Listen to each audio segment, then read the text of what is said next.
ओम साईराम। नमस्कार दर्शक बंधु, मो साई बाबा चैनल रे मु आपण मानकर स्वागत जनाऊँगी।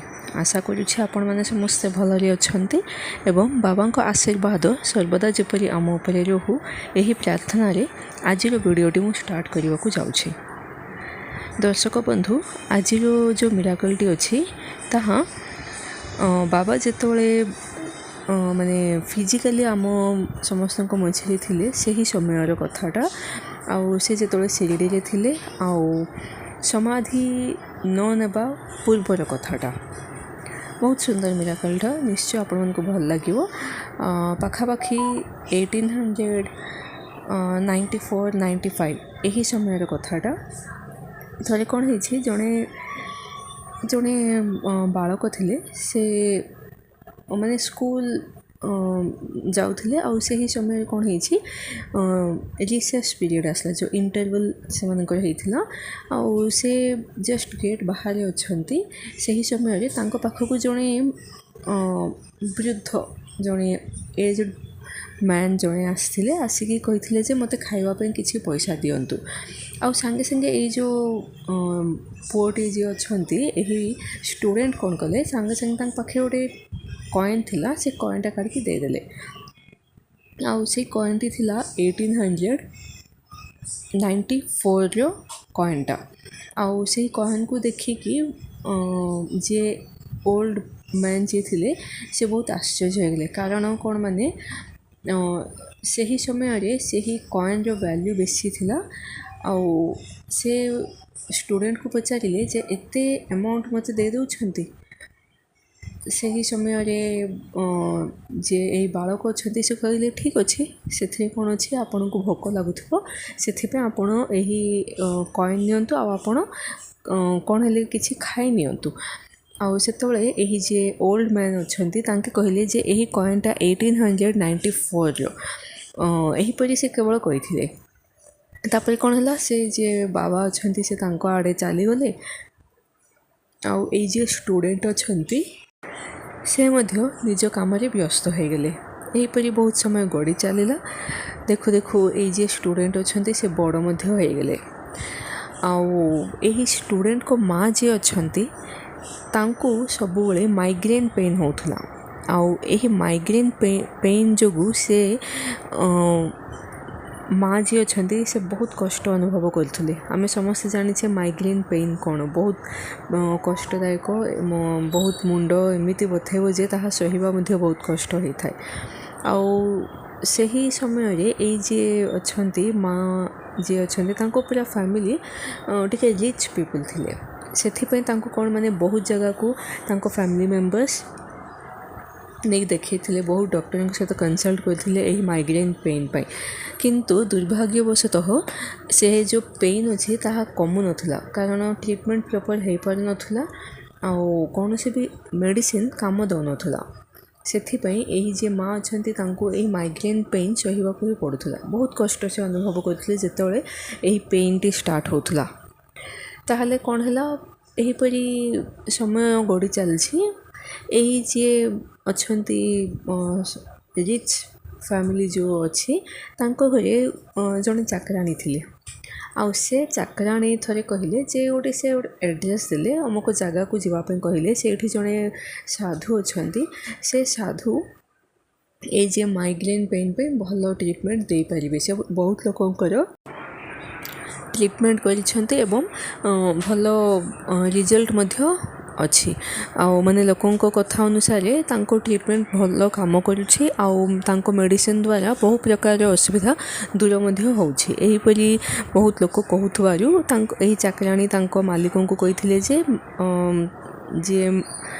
माइग्रेन पेन सहित जे सफर होउछन्ते तांको थरे से बाबा पाखक नहीं देखापी कही संगे संगे माने माँ को धरिकी गले आउ सेठी माइग्रेन पेन रो ट्रीटमेंट पई नहीं देखेले आउ कहीं के जाने से जे अच्छी साधु से किंतु मना करदे कहले जे यही जो पेन अच्छे ताहा मु ठीक करि परिबिनी यही प्रॉब्लम रो ट्रीटमेंट मो पाखे नाही एतिकी कही से कही जे शिरडी साई बाबा पाखक नहीं जावाई कही आउ तांको कथा अनुसार से माँ आउ तांको पुओ ଏହି ଉଭୟ ମିଶିକି ଶିରିଡ଼ି ଯାଇଥିଲେ ଆଉ ସେଠି ବାବାଙ୍କ ଦର୍ଶନ କରିଥିଲେ। ଯେତେବେଳେ ଏହି ମାଁ ବାବାଙ୍କ ପାଖକୁ ଗଲେ ଆଉ ବାବାଙ୍କର ପାଦ ଛୁଇଁଲେ, ସେତେବେଳେ ବାବା କ'ଣ କହିଥିଲେ ଜାଣିଛନ୍ତି? ବାବା କହିଥିଲେ ଯେ ବହୁତ କଷ୍ଟ ଅନୁଭବ କରିଛ ନା ମାଁ, ଆଉ ମୁଁ ଜାଣିଛି ଆପଣ ବହୁତ ଦିନ ଧରି ଏହି କଷ୍ଟ ଅନୁଭବ କରିଛନ୍ତି। ଠିକ୍ ଅଛି, ବ୍ୟସ୍ତ ହୁଅନି, ଆପଣ ଯେହେତୁ ଦ୍ୱାରକା ମାଇକୁ ଆସିଲେ ସେଥିପାଇଁ ସବୁ ପ୍ରକାର କଷ୍ଟ ଆପଣଙ୍କର ଦୂର ହୋଇଯିବ।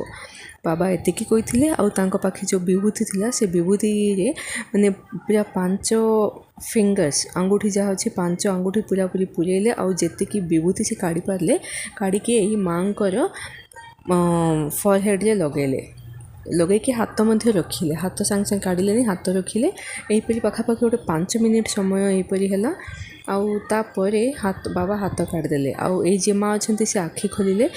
ତାଙ୍କୁ ଏତେ ଖୁସି ଲାଗିଲା, କ'ଣ ଗୋଟେ ମାନେ ଏତେ ସୁନ୍ଦର ଶାନ୍ତି ତାଙ୍କୁ ମିଳିଥିଲା ଆଉ ବହୁତ ଭଲ ଲାଗିଲା ତାଙ୍କୁ ସେ ଏକ୍ସପିରିଏନ୍ସଟା। ପ୍ରଥମତଃ ତାଙ୍କୁ କ'ଣ ହେଲା ସେ ଜାଣିପାରିଲେନି, କିନ୍ତୁ କ'ଣ ଗୋଟେ ଅଦ୍ଭୁତ ହେଲା ଏହିପରି ତାଙ୍କୁ ଲାଗିଲା।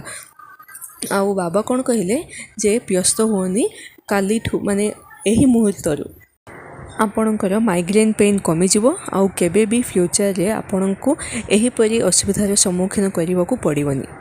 ଏତିକି କହିଥିଲେ ଆଉ କହିବା ସାଙ୍ଗେ ସାଙ୍ଗେ ମାଆ ଯିଏ ଅଛନ୍ତି ସେ ବହୁତ ଖୁସି ହୋଇଗଲେ ଆଉ ବାବାଙ୍କ ପାଦ ସ୍ପର୍ଶ କରିଥିଲେ। ଏହା ସାଙ୍ଗେ ସାଙ୍ଗେ ବାବା କ'ଣ କରିଥିଲେ, ଆଶୀର୍ବାଦ ଦେଇଥିଲେ। ଆଉ ଯେତେବେଳେ ବାବା ଆଶୀର୍ବାଦ ଦେଲେ, ମାଆ ଯିଏ ଅଛନ୍ତି ସେ ତାଙ୍କ ପୁଅକୁ କହିଲେ ଯେ ବାବାଙ୍କୁ ଆଶୀର୍ବାଦ ନେବା ପାଇଁ। ସେଥିପାଇଁ ଏଇ ଯିଏ ତାଙ୍କ ପୁଅ ଯିଏ ଥିଲେ ସେ ସାଙ୍ଗେ ସାଙ୍ଗେ ବାବାଙ୍କ ପାଦ ପାଖେ ଗଲେ ଆଉ ବାବାଙ୍କ ପାଦ ଛୁଇଁଲେ ଆଉ ଆଶୀର୍ବାଦ ନେଲେ। ସେହି ସମୟରେ ବାବା କହିଥିଲେ ଯେ ମୋତେ ଚିହ୍ନିଛ, ଏହିପରି ପଚାରିଥିଲେ। ଯେହେତୁ ଏଇ ଯେଉଁ ପୁଅ ଅଛନ୍ତି ସେ ତ ପ୍ରଥମ ଥର ବାବାଙ୍କୁ ଦେଖୁଛନ୍ତି, ସେଥିପାଇଁ ସେ ଜାଣିପାରିଲେନି। ସେ କହିଲେ ନା ମୁଁ ଚିହ୍ନିନି। ଆଉ ସେତେବେଳେ ବାବା କହିଲେ ଯେ ମୋତେ ଚିହ୍ନିନ, ମୁଁ ପୁରା ଥରେ ତୁମ ପାଖକୁ ଆସିଥିଲି ଆଉ ମୋତେ 1894ର ଗୋଟିଏ କଏନ୍ ମଧ୍ୟ ମୋତେ ଦେଇଥିଲେ ନା, ଏମିତି କହିଲେ।